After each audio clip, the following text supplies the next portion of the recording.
Hello and welcome to SirSmuggler's Let's Play, episode The Meaning of Life, Universe and Everything. For 2 in other words. So I got a nice rubber tree here. I just had to try and plant one of those rubber tree saplings that I got from cutting down another one of those. And it took its sweet time to grow, that's for sure, but to the point I almost thought they wouldn't grow, but they do. They just take a lot of time before they spurt out like that, but they're kind of awesome. Anyway, back to work on the new sorting and stuff. So I have been hard at work preparing a bit here, and let's just walk you through how it's going to work. So first off, I reconfigured the sorting machine here. So that all the ores are going to go to one place, just as before. And then I got all the gems and dusts and stuff that I have a pre-formatted drive for. And then everything else that's likely to come out of the ground. And of course, anything that it doesn't know what to do with will go down the black path. Or rather, it will be colored black. And back here we got so items are gonna flow in through this pipe being colored, and yeah, this pipe here is gonna be removed, so I'm not gonna, the ores here are not going to go into this machine.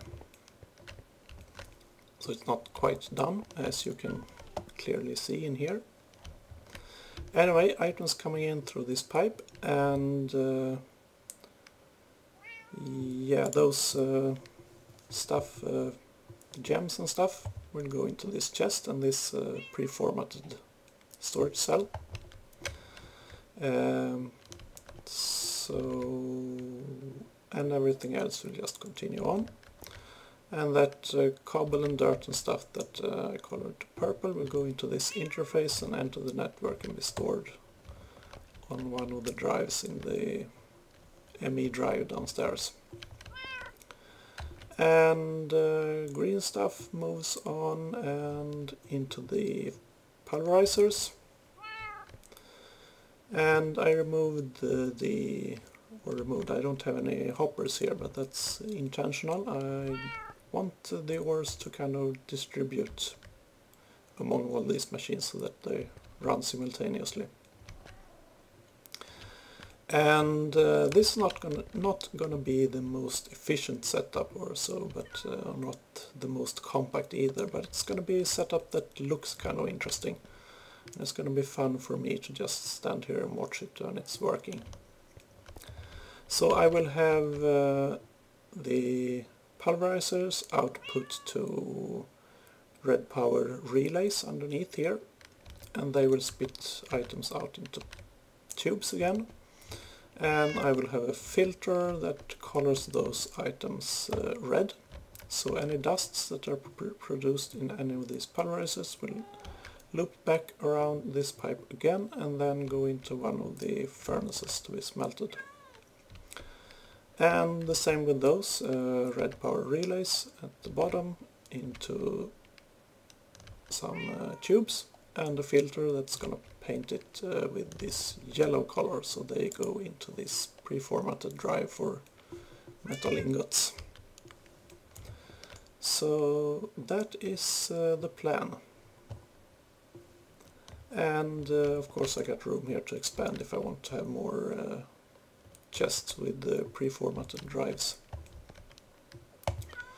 So let's see, I prepared a bunch of relays, and I went ahead and routed power to these machines. So relays,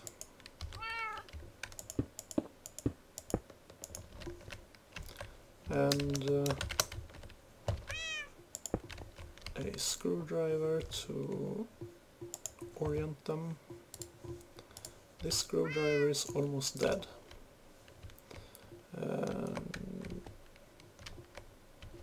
Yeah, it's getting kind of crowded here. So let's see, I want the pulverizers to output down like that.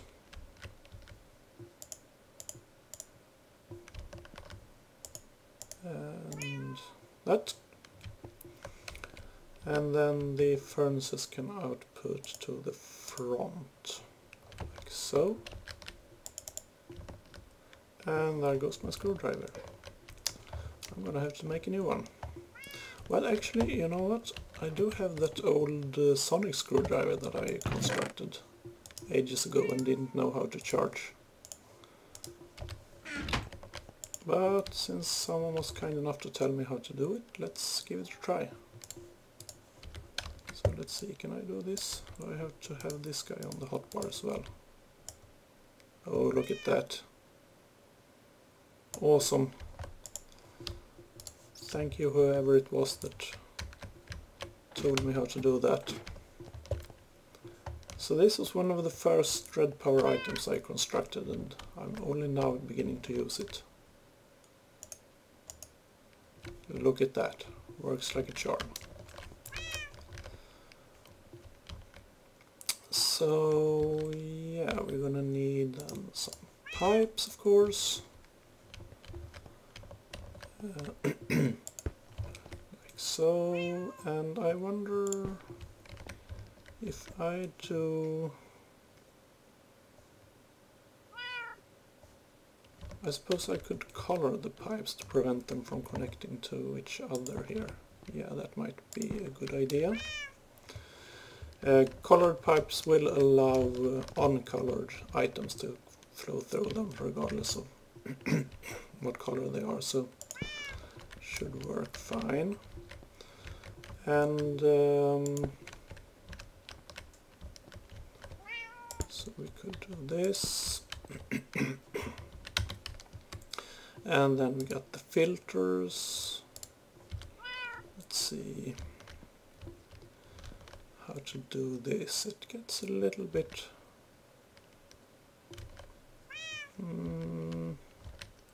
maybe if I remove this guy here and put down my filter like that, maybe. Let me just think about how I want to connect this up, and I'll be right back. Okay, so this is how it's gonna be, and I might actually need some covers, because if I do this now, it's gonna connect to that relay there, so that's not good. So I need to put covers on those, but yeah, that's not a problem. I can handle that.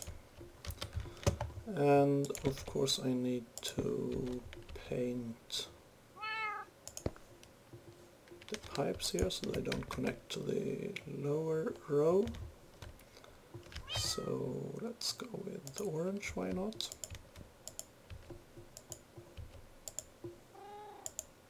Like that. And then we can set up the filters here. Let's see. Top one is from the pulverizers, so that one will color things red.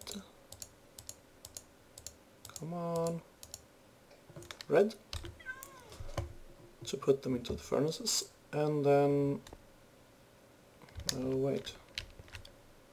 The furnace is the top row, yeah, because we want to put covers on those. Let's do that so that I know what I'm talking about. So if I were to do that, and that, and that,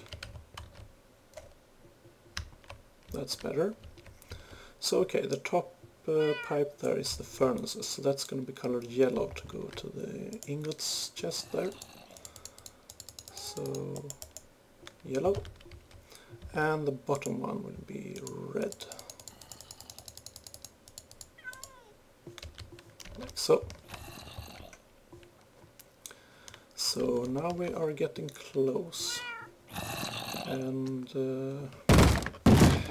yeah, visitors at this hour, really? Yes, how can I help you? Ow! That's not very polite. Stupid. Oh well, some people.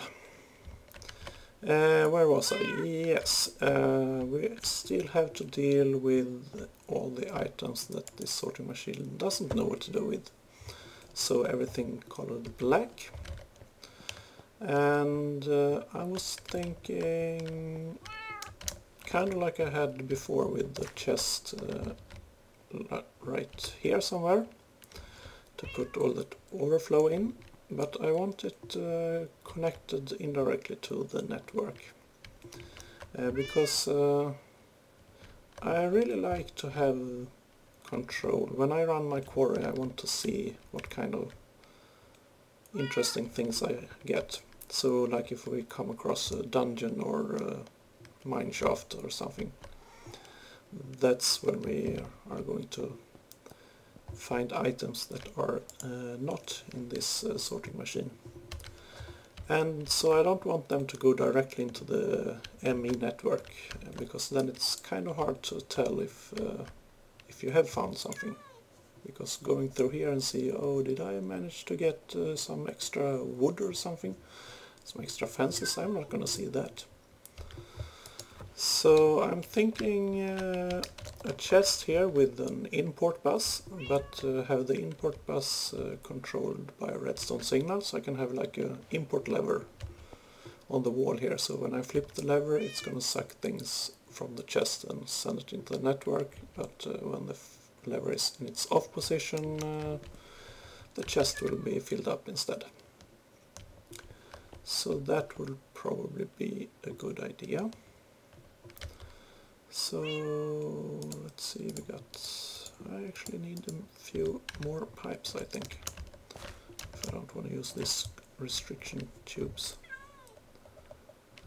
So we will continue this line here, and chest gonna go right here. I should have a chest somewhere here. Yep. I'm just going to go with the standard chest. That should be plenty of room. And I need to fix up the floor here. And few more pipes, tubes. So brass. And a piece of glass.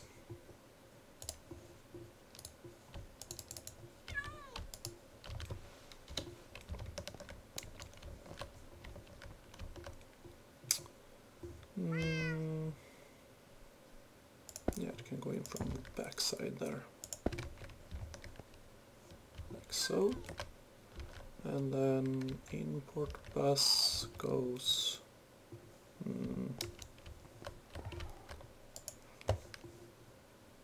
import bus, thank you, I only need one. And we got some cable. So maybe right on the side of the chest here. Yeah, and then we can have a lever on the wall there. And I probably have a lever in here somewhere, or maybe not. But that's not a problem. Of course I had cobble in my backpack.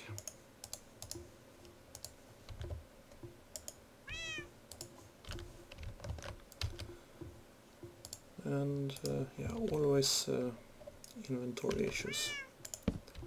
Lever, and you will import stacks at a time, but only with a redstone signal.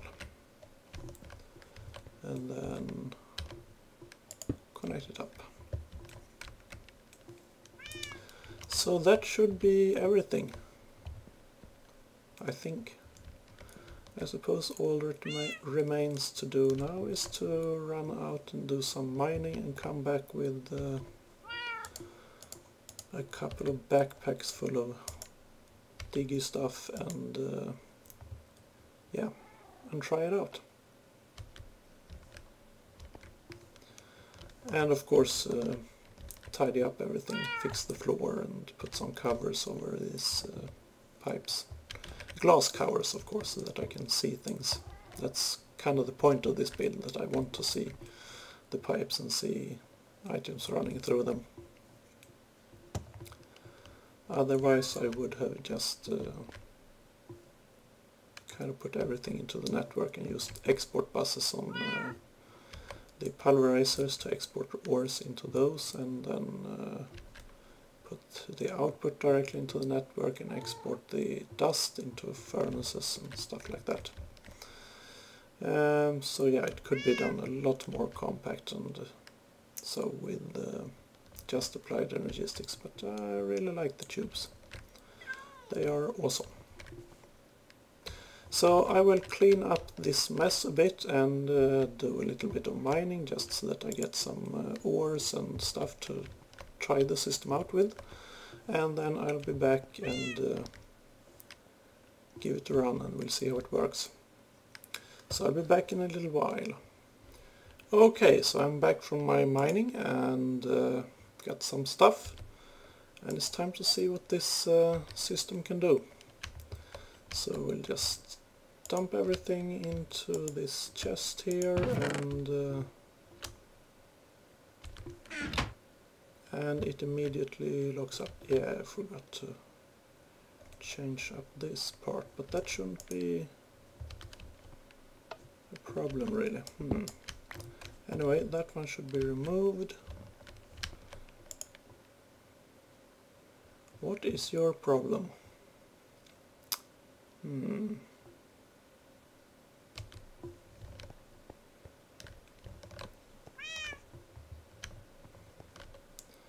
I'm not quite sure. Maybe it has a problem with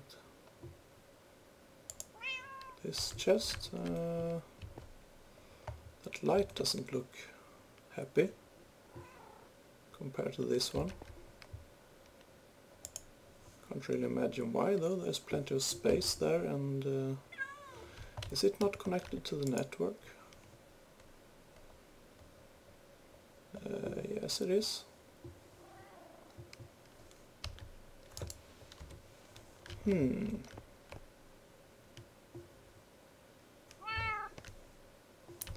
Okay, I'm gonna have to do some troubleshooting here, and I'll be back. So it turned out I had used the wrong shade of green here on these pipes, slots, whatever. So I had the lighter kind of the lime green there, and the pipes back there are the standard cactus green. So let's give it another try. In with those and just about anything else we don't want here. Something like that. And we'll see how it goes. So here comes a lot of stuff. Those gems and stuff going into its chest, excellent. Dirt and stuff going down there and into the network, and all the ores are going to, let's see, they go down there, they bounce, they go to the next one, and so on and so forth. Excellent. But of course some of them are not going to have any room to go, so they will... Yeah, where did they go? I don't like that. That might be a problem. So...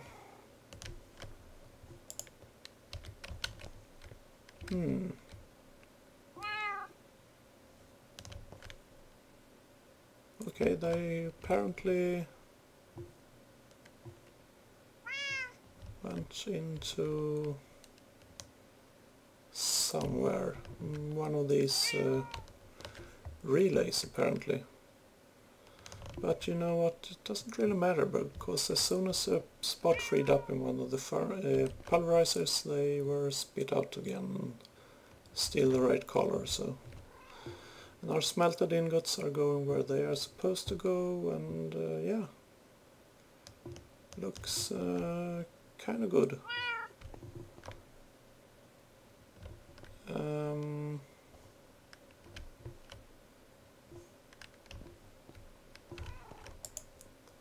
There's some kind of problem though. Yeah, I suppose the dusts are not being allowed into the... Yeah, because when we have ores backlogged in this filter, it's not going to allow any dusts or anything really. So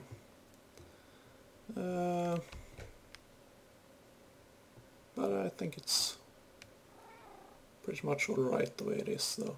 It clears itself out after a while, so it's not perfect, but as I said, it's not designed to be perfect really, it's designed to be interesting to watch. And of course somewhat working, and it is.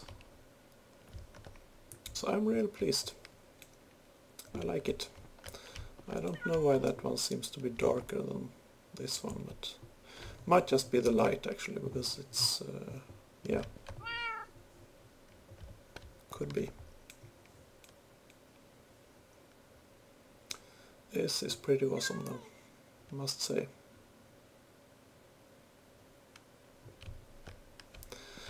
So with that, I think it's time to wrap up this episode.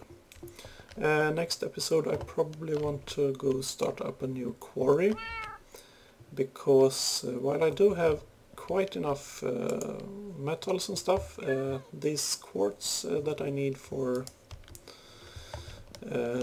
applied energistics is something I do not have a lot of.